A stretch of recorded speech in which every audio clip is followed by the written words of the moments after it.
안녕하세요. 드디어 이제 통계 네 번째 시간, 챕터 6의 네 번째 시간입니다. 자, 네 번째 시간에는요, 자, 우리 지난 시간까지 분산 분석, 이원 분산 분석까지 다 끝냈고요. 이제 연관성 분석 들어갑니다. 자, 우리가 연관성 분석 들어가기 전에 한번 상기해야 될 게 뭐냐면, 통계 분석 방법 뭐에 따라 달라진다 그랬었죠? 데이터를 측정한 척도에 의해서 달라진다 그랬습니다.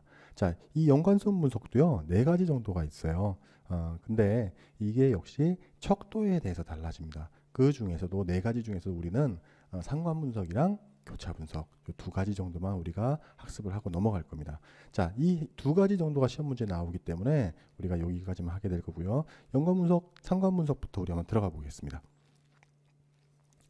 자, 우리 연관성 분석은요, 말 그대로 이렇게 서로 연관이 되어 있다라는 겁니다. 자, 그래서 조사 대상에서 수집한 자료를 척도를 기준으로 해서 변수들 간에 어느 정도 밀접한 관계가 있는가, 자, 이거를 판단하기 위한 분석 방법입니다. 자, 자료의 척도를 기준으로 우리가 기준이 나눠진다 그랬었죠. 자, 그 척도를 기준으로 변수들 간의 연관성을 파악하기 때문에 자, 이 척도가 굉장히 중요합니다. 그래서 자, 상관 분석. 자, 우리가 일반적으로 하는 상관 분석, 자, 우리 피어슨 상관 분석을 우리가 얘기를 하는 건데요. 등간 척도나 비율 척도로 구성이 되어 있으면 편상관 분석이나 피어슨 상관 분석 쓴다. 자, 근데 편상관 분석은 대상이 아니기 때문에 우리 요거를 갖다 우리가 확인을 하고 넘어갈 거고요. 그 다음에 서열 척도로 되어 있는 거. 자, 순서를 정한 순서 척도죠. 이거는 스피어만 서열 상관 분석. 자, 이렇게 사용을 하는데, 자, 이거는 시험 문제에 나오질 않아요. 그러니까, 자, 우리가 명목 척도로 구성이 되어 있는 거, 우리 교차 분석이거든요. 자, 근데 요게 또 많이 나옵니다. 자, 요게 많이 나오고, 요게 많이 나오고. 그렇기 때문에 요거 두 가지는 확실하게 우리가 알아놓고 넘어가셔야 됩니다. 자, 그럼 상관 분석의 개념에서 볼게요. 상관 분석은 조사 목적에 맞게 구성된 변수들 간의 연관성을 분석하는 방법이다 라고 되어 있네요. 자, 상관관계는 두 변수를 기준으로 양의 방향, 음의 방향, 하나가 올라가면 나머지도 올라갈 것이냐 혹은 나머지는 내려갈 것이냐 라는 이런 규칙을 선형관계로 파악하는 거죠. 자, 이 선형관계를 갖다가 수치로 나타낸 거, 자, 이게 상관분석이다. 그래서 키와 몸무게 관계, 키가 크면 몸무게가 올라가냐 아니면 몸무게가 커지면은 키가 크냐, 뭐 이런 거죠. 광고비를 올리면 매출액이 올라가느냐 혹은 내려가느냐, 자, 요걸 갖다 보는 거. 그다음에 흡연, 담배를 많이 피면 수명이 올라가느냐 아니면 수명이 내려가느냐, 자, 요런 관계를, 이런 연관성을 갖다 파악하는 경우, 이런 경우가 상관 분석에 해당합니다. 자, 먼저 상관관계, 상관 분석을 하려면 산포도를 이해해야 돼요. 그러니까 데이터가 어떻게 산포하고 있는가, 요걸 이해해야 되는데, 이 산포도는 두 개의 변수를 각각 x축과 y축으로 늘어났습니다. 그러니까 두 가지 변수들에 대해서만 파악이 되는 거예요. 그래서 흩어진 정도를 표시한 건데요. 자, 이 도표로 먼저 확인을 하는 이유는, 자, 산포도를 먼저 이해해야 되는 이유는 이 변수들 사이에서 어떤 관계가 있는지 딱 보면 직관적으로 판단이 되거든요. 자, 아래 한번 보세요.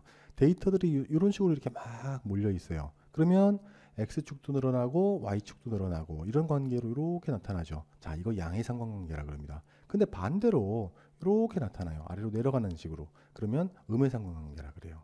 자, 그리고 자, 상관관계가 없는 거 막 이렇게 퍼져 있는 거 있죠. 이렇게 퍼져 있는 거. 자, 이런 거는 상관관계 없다 그래요. 가로로 있거나 세로로 있는 거. 이것도 상관관계 없다 그럽니다. 자, 이해되셨죠? 자, 이렇게 산포도를 보고서 우리가 파악을 할 수 있다. 아니면 수치를 보고서도 산포도가 이렇게 나타나겠구나 라고 이해를 하시면 됩니다.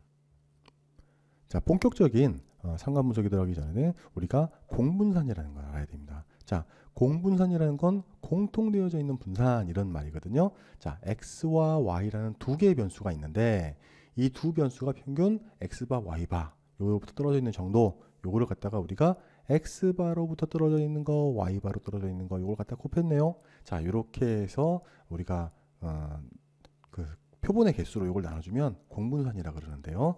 이 공분산은 어떤 그 확률 변수, 이 두 가지라고 했었죠. 두 가지 변수에 대해서 흩어짐 정도가 양인지 혹은 음인지 요걸 나타내는 수치예요. 근데 이 수치는 직접 해보시면 아시겠지만 마이너스 무한대에서 플러스 무한대 이런 수치가 나옵니다. 그래서 두 변수가 서로 어떻게 변하는가, 이 변하는 정도를 갖다가 나타내는 수치거든요. 그래서 x가 변하면 y가 어떻게 되는가, 뭐 요거 나타내는 거예요. 그래서 똑같이 플러스로 변하느냐 아니면 마이너스 값으로 서로 대응하느냐. 자, 이렇게 공분산이 이렇게 서로 대응하게 되면은 공분산은 커지게 됩니다.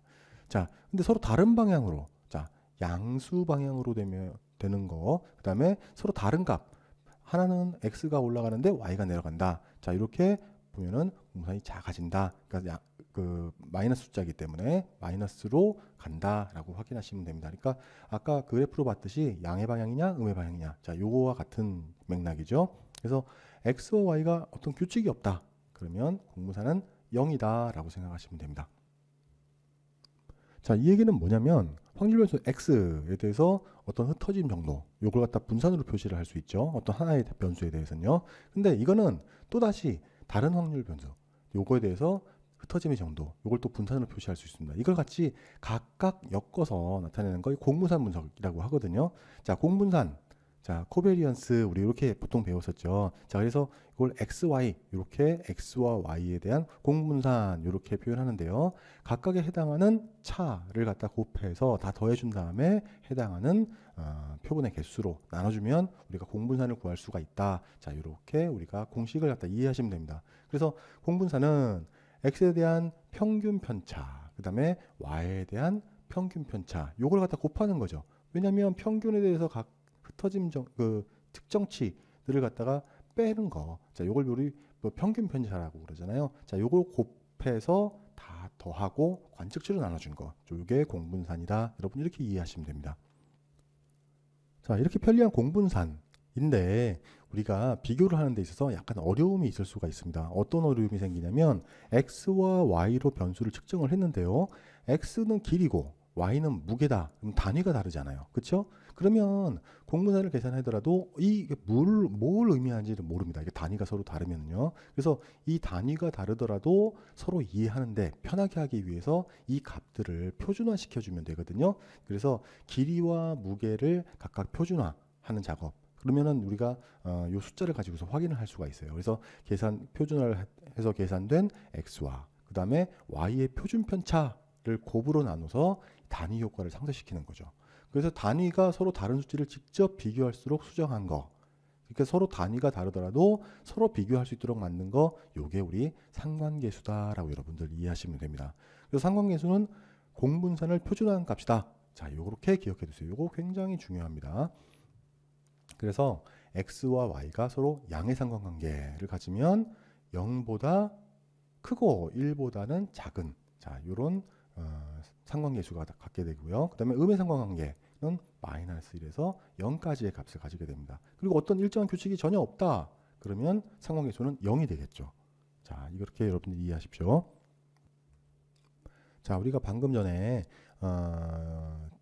전 슬라이드에서 우리가 공분산은 각각에 대한 표준 편차로 나눠준 거다라고 배웠었죠. 그래서 표준 편차, 공분산은 해당하는 측정치의 평균 편차를 곱해서 모두 더해주고 그 다음에 관측치의 총 숫자 개수로 나눠준 거, 이게 공분산이라고 그랬었는데 상관계수는 거기에 해당하는 x의 표준 편차, y의 표준 편차에 해당하는 걸 갖다가 가지고서 나눠주는 거. 우리가 그걸 갖다 우리가 상관계수라 그랬습니다. 각각 계산을 해보면 이런 값이 나와요. 그래서 각각의 표준 편차를 기준으로 해서 공분산으로 나눠준 거, 이걸 갖다 우리가 상관계수라고 한다. 자, 별로 어렵지 않죠? 자, 상관계수의 가설검정 이렇게 나왔는데요. 자, 이 가설검정의 개념. 자, 상관계수는 서로 다른 변수에 대해서 연관성을 마이너스 1에서 1까지의 범위 숫자로 나타낸 겁니다. 그러니까 마이너스 100%에서 플러스 100%로 그 사이의 숫자로 나타낸 거죠. 그래서 이 수치를 갖다 이용을 하면 두 변수가 어느 정도 연관성이 있는지 가늠할 수가 있는 겁니다. 자, 근데 이 연관성이 정말 맞는가? 이 사실관계는 표현하지 못하고 있고요. 그다음 표본을 통해서 표본 상관계수로서 모상관계수를 갖다 추정하는데 이 추가 분석을 통해서 더 정확한 정보를 얻어야 됩니다. 자, 이런 과정을 갖다가 이런 정확한 정보를 얻는 과정이 상관계수의 가설검정이라고 합니다. 자, 기본적인 상관계수의 성격은 0으로 갈수록 상관계수가 점점 없어지는 거예요. 마이너스 1이나 1로 갈수록 어떤 연관성이 생긴다는 거죠. 음의 상관, 음의 연관성, 그다음에 양의 연관성. 자, 이렇기 때문에 귀문가설을 갖다 세울 때, 가설을 세울 때 우리가 어떤 연관성이 없다를 갖다가 세우는 거고요. 그다음에 대립가설은 연관성이 있다라고 세우는 겁니다. 왜냐하면 연구를 할 때, 조사를 할 때 연관성이 있다라고 판단을 하기 때문에 이런 조사를 하게 될 거 아닙니까? 그렇기 때문에 연구에 해당하는 연관성, 요걸 갖다 확인하는 거죠. 그렇기 때문에 연관성이 있다가 대립가설이 되는 겁니다. 그리고 이제 검정통계량이 중요하죠. 상관계수에서의 검정통계량은 T분포를 이용합니다. 자, T분포를 이용하는 이유는 우리가 분산을 알지 못하죠. 이제 그런 상황에서 상관계수의 평균에 대한 표본 분포를 갖다 확인하기 때문에 우리가 검정통계량을 T분포를 이용하게 되는 겁니다. 그래서 T분포를 이용해서 상관계수를 갖다 확인하는 공식은 이렇습니다. 자, 이 공식은 가끔 출제가 돼요. 그렇기 때문에 이 공식도 우리가 R 곱하기 루트 1-4 R제곱분의 n-2. 자, 이렇게 여러분들이 외워놓으시면 여러분들이 시험 문제가 나오더라도 당황하지 않고 여러분들이 맞히실 수가 있습니다. 그럼 결과를 기준으로 해서 수치가 나왔는데 검정통계량을 가지고서 어떻게 해석을 하느냐. 자, 우리가 알파라는 그 임계치가 주어졌죠. 그 다음에 여기서 T분포를 갖다 확인을 해서 분포도에서 찾아가지고서 우리가 판단을 하게 되는 겁니다. 그래서 검정통계량 T값이 임계치보다 작다 그러면 귀무가설을 채택하는 거고요. 만약에 크다면 귀무가설을 기각하고 대립가설을 채택하면 되는 겁니다. 자, 이렇게 우리가 상관계수, 자, 일단은 여기서 상관계수에서 우리가 가장 중요하게 생각을 해야 될 건 뭐냐면 일단 양의 상관이냐 음의 상관이냐, 자, 이걸 갖다 판단하실 수 있어야 되고요. 그 다음에 상관이 0이면 상관이 없다. 자, 상관계수는 공분산을 갖다가 표준화한 값이다. 자, 그 다음에 우리가 상관계수를 구하는 공식, 자, 그것만 일단은 기억을 해 놓으시면 상관계수와 관련된 문제들은 여러분이 다 맞히실 수 있습니다. 자, 그리고 이런 상관계수는 교차 분석과 같이 아주 잘 출제가 되는 부분입니다. 그러니까 실제로 양은 많지는 않은데 이걸 갖다 제대로 이해하고 있느냐, 자, 이런 관계로 이어지는 거죠. 자, 그렇기 때문에 여러분들이 잘 익혀주시기 바랍니다. 자, 이렇게 연관성 분석과 관련해서 우리가 상관 분석을 알아봤고요. 자, 다음 시간에는 우리가 교차 분석 우리가 알아보도록 하겠습니다. 자, 수고하셨습니다.